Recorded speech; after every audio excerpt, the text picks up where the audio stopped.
all rights granted to citizens, even those placed in our Constitution, are subject to reasonable regulation. Even the First Amendment's right to free speech is subject to appropriate time, place, and manner restrictions.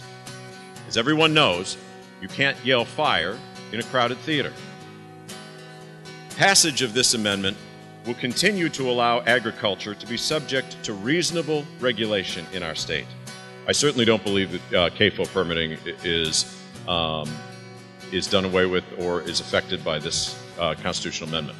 But I think that an arbitrary limit on how successful a business can be, which is unthinkable really in any other context, would have to endure heightened constitutional analysis, heightened scrutiny by the courts. You have a lot of people who may be well-intentioned. They may think they know the right solution to what they believe or perceive as a problem. But the unintended consequences of their actions are greater than the problem they're trying to solve. And as a result, our industry, agriculture, #1 industry in the state of Missouri, is under attack, I believe, and needs to be promoted and protected at all costs. I think if you see what's going on in California and all the regulations that we're getting in the farming community, it's important that we let people know that it's important that our farmers are able to farm here in the state of Missouri.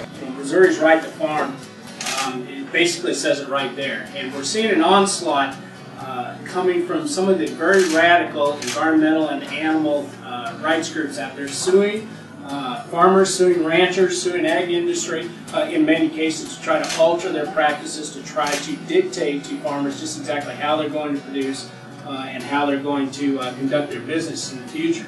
I think Amendment 1 is an opportunity for 2% of the population to receive the overwhelming support morally from 98% of the population. We only have 2% of the U.S. population actually living on farms.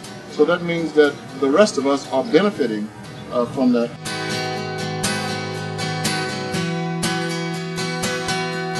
You mean one industry being our state's largest and most important industry? That industry? I think the answer is yes.